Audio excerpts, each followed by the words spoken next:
For our final lesson of the week, we're going to start off with a punctuation focus. Now, punctuation is very important to make sure that we mark our sentences.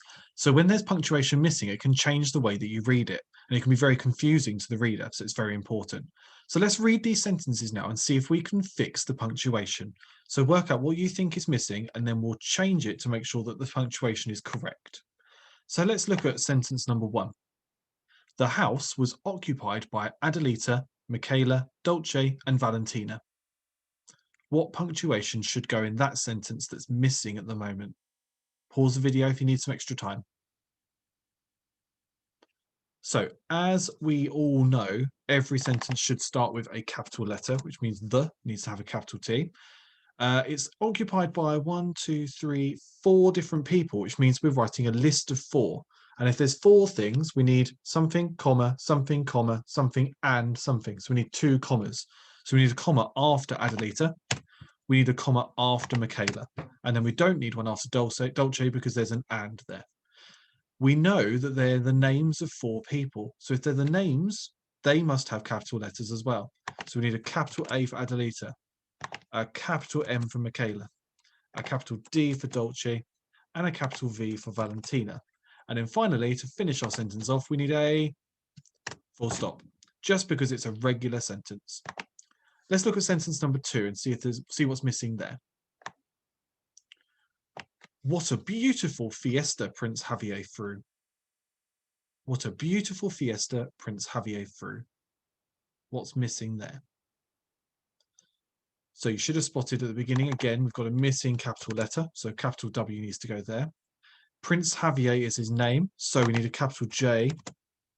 And then, because it's what a beautiful fiesta, it's an exclamation sentence, isn't it? Which means it must have an exclamation mark at the end.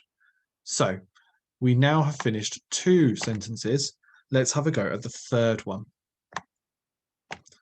Where is the young lady's scarf? What's missing in this sentence? Now, again, you need a capital W because it is the start of the sentence. It's a question this time. Where is the young lady's scarf? We want to find out. So we need a question mark at the end. And there's one more thing that's missing. Did you spot it? If the scarf belongs to the lady, how do you show that something belongs? We use an apostrophe to show the possession, to show it belongs to the young lady. So it's the young lady apostrophe S because it's her scarf, young lady's scarf. Well, now that we've fixed all of that punctuation, hopefully you should be ready to have a go at writing your own sentences with the correct punctuation. Now, in today's lesson, we're going to be looking at describing the similarities and differences between texts. So we're going to be, to be successful, we're going to understand what a similarity or a difference is. We're going to see if we can think of similarities between 2 stories. We're going to see if we can think of differences between 2 stories, and perhaps give our opinion about a story. Now, we need to understand what these 2 words mean. We need to know what a similarity is and what a difference is. A similarity is something which is similar, almost the same. So a similarity between me and somebody else would be something that we have in common. A difference would be the opposite. So something that me and somebody else don't have in common. It's the same thing when you're describing the similarities and differences between anything, between books, between food, between people. You're describing what is almost the same and what is not the same. So we're thinking about the text of Adelita.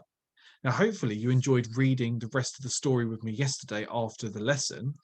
I wonder, did you spot what book Adelita was a little bit like? Do you have an idea? Because I thought that it was very much like Cinderella. In Adelita, we have the girl character who is living with her father, and then a really horrible stepmother comes along with stepsisters. And that's similar in Adelita, isn't it? Because we've got her living with the father, and Donna Michaela comes along with her daughters, which is like having the ugly stepsisters. We've also got some other things which are similar. Esperanza is quite similar to the fairy godmother. In the story of Cinderella, the fairy godmother grants her wishes so she gets to go to the ball. In the story of Adelita, Esperanza is able to find a beautiful dress for Adelita so she can go to the fiesta. And in both stories, the clock struck 12. And because the clock struck 12, that told that told Adelita that she had to leave the fiesta to get home. In the story of Cinderella, that meant that the magic wore off.